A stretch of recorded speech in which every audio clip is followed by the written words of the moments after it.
ভার্সিটিতে দূর-দূরান্ত থেকে অনেক জেলার ভাই বোন উচ্চশিক্ষার জন্য পড়াশোনা করতে আসেন। এসে তারা হারাম রিলেশনে জড়ান এবং বাবা মার অনুপস্থিতির সুযোগ নিয়ে বেশিরভাগ ক্ষেত্রেই তারা জেনায় লিপ্ত হয়।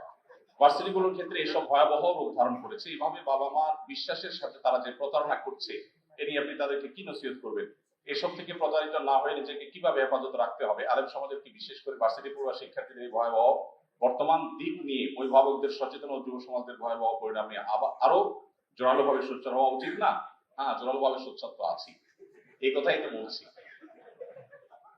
দেখুন, প্রশ্নকর্তা চমৎকার একটা পয়েন্ট তুলে এনেছেন। তিনি বলেছেন বাবা মা পাঠিয়েছেন পড়ালেখা করবার জন্য, বাবা মার কাছ থেকে টাকা পয়সা নিচ্ছেন পড়ালেখার খরচ বহন করবার জন্য, অথচ আপনি সেটা নিয়ে চাইনিজে কোন চিপা গলিতে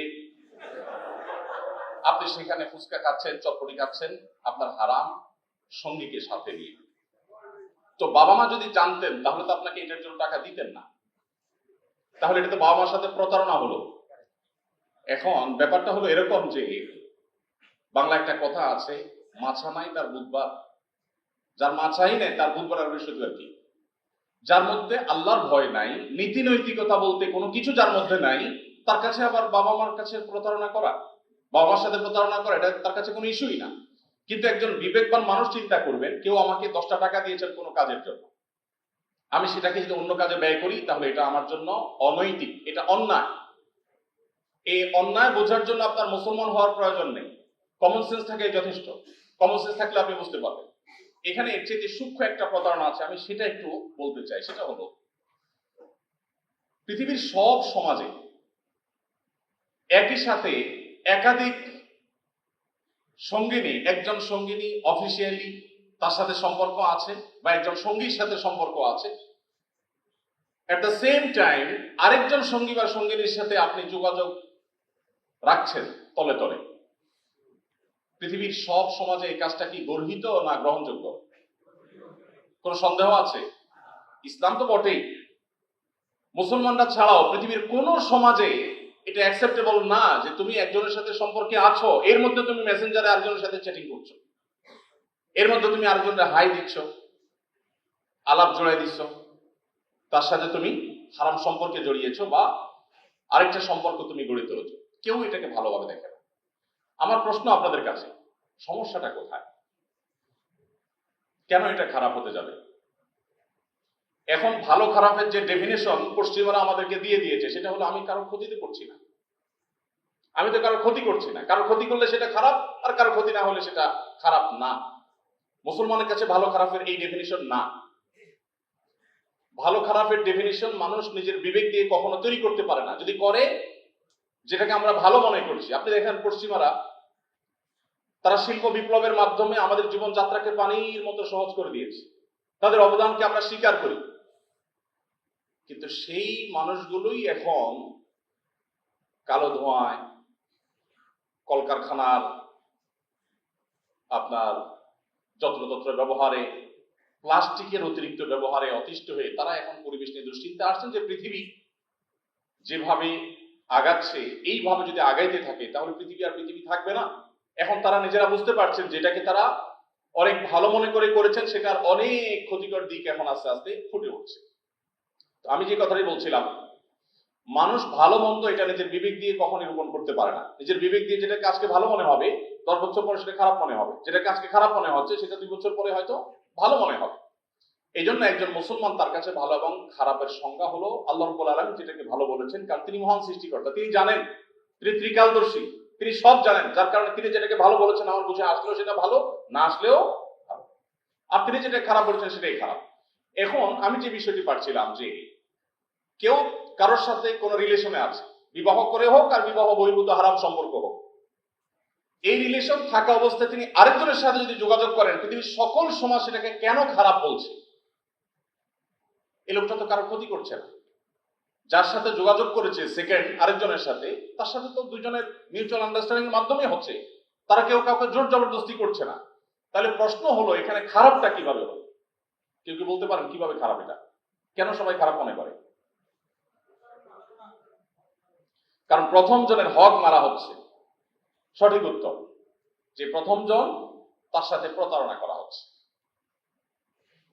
আচ্ছা, যেই সমাজ এটাকে খারাপ মনে করছে, ওই সমাজকে যদি আপনি জিজ্ঞাসা করেন যে একজন স্টুডেন্ট লাইফে কারোর সাথে রিলেশনে গিয়েছে, এরপর তাদের মধ্যে ব্রেকআপ হয়ে গেছে, এখন সে আরেকজনের সাথে সম্পর্কে জড়িয়েছে, এখন তার আগের যে সম্পর্ক ছিল বিফোর ব্রেকআপ, সেই সম্পর্কটা কি ভালো না খারাপ? মুসলমান ছাড়া অন্য যারা আছে তারা এটাকে কি বলবে?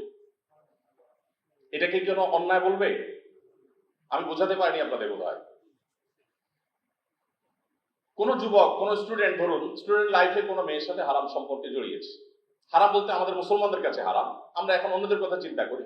সম্পর্ক করেছে, এরপর এই চ্যাপ্টারটা সে ক্লোজ করে ফেলেছে, দুজন দুই পথে চলে গেছে। এরপরে এই যুবকের জীবনে আবার কেউ আসবেন, কারোর সাথে তার সম্পর্ক হলো, তাকে তিনি বিবাহ করেছেন বা হারাম সম্পর্কে গিয়েছেন, যেটাই হোক।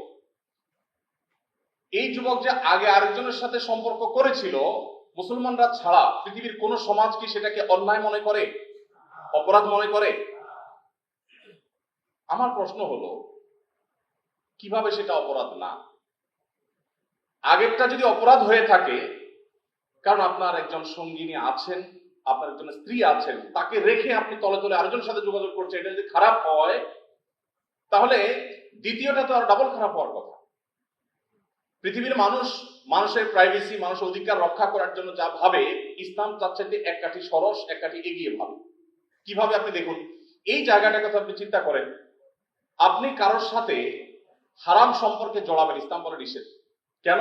কারণ তোমার জীবনে বৈধ যে সঙ্গিনী আসছেন বা সঙ্গী আসছেন, তার জন্য তোমার সমস্ত ভালোবাসাকে জমিয়ে রাখা উচিত। তুমি যদি এখন অবৈধ কোন সঙ্গী সঙ্গিনীর সাথে তোমার ভালোবাসাকে আদান প্রদান করো, তাহলে তোমার জীবনে অনাগত যে জীবন সঙ্গী বা সঙ্গিনী আছেন, যাকে আল্লাহ তাআলা তোমার জন্য বরাদ্দে রেখেছেন, তাকদীরে লিখে রেখেছেন, যিনি তোমার জীবনে আসবেন হয়তোবা, তার সাথে প্রতারণা হবে, তার অধিকার নষ্ট করা হবে। এটা আগে থেকেই আপনাকে অ্যালার্ট থাকতে বলেছে, সতর্ক থাকতে বলেছে। অতএব ইসলাম যেখানে অন্যদের অধিকারের ব্যাপারে ভাবে, অন্যরা সেটা কল্পনা করে না। পৃথিবীর সকল সমাজ আপনাকে বলবে কোন নারীকে হ্যারেস করা অপরাধ, শারীরিকভাবে কোন নারীকে যদি কেউ উত্ত্যক্ত করে, মানসিকভাবে উত্ত্যক্ত করে, এটাকে অপরাধ, সব সমাজ বলবে। ইসলাম তার চাইতে আরো এক কাঠি এগিয়ে ভাবে। কিভাবে? আপনি মনে মনে যদি কোনো নারীর সৌন্দর্য দেখে মনে মনে যদি তাকে নিয়ে খারাপ চিন্তা করেন, নোংরা চিন্তা করেন, মনের জগতে যদি আপনি রেপ করেন, ইসলাম বলে আপনি হারাম করছেন, আপনি অপরাধ করছেন, এর বিচার আল্লাহ তাআলা আপনাকে করবেন। পৃথিবীর কোন সমাজ এটাকে অপরাধ হিসাবে দেখে না।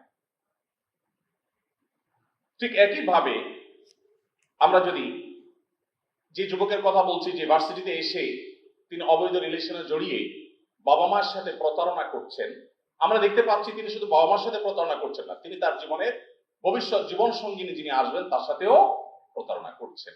এই জন্য ইসলাম আমাদের চরিত্রগুলোকে হেফাজতে রাখতে বলে। আমি জানি আমার এই কথাগুলো হয়তো আমাদের অনেকের লাইফ চেঞ্জের জন্য, আমাদের জীবনে এই অপবিত্র সম্পর্ক থেকে বেরিয়ে আসার জন্য যথেষ্ট হবে না, কিন্তু আমি আপনাদেরকে একটা কথা খুব জোর গলায় আল্লাহর উপর ভরসা রেখে বলতে পারি, অবৈধ সম্পর্কের মধ্য দিয়ে আপনারা যতটুকু সুখ পাচ্ছেন বা পাবেন, যদি আপনি এখান থেকে সরে এসে বৈধ সম্পর্কের জন্য অপেক্ষা করেন, আল্লাহ রাব্বুল আলামিন আপনাকে এই সুখটাই আরো অনেক বেশি দিবেন এবং পবিত্রতম হবে ইনশাআল্লাহ। আমি এই জন্য বলি, এই হারাম রিলেশন, অবৈধ সম্পর্ক, এটার মাধ্যমে যে সুখ হয়, এটা হলো মেড ইন চায়না টাইপ। এটা আসতে দেরি, যাইতে দেরি নেই। কিন্তু বৈবাহিক সম্পর্কের মধ্য দিয়ে যেটা হয়, সেটা মেড ইন জাপান টাইপ। এটা সহজে ভাঙে না, সহজে চিট ধরে না।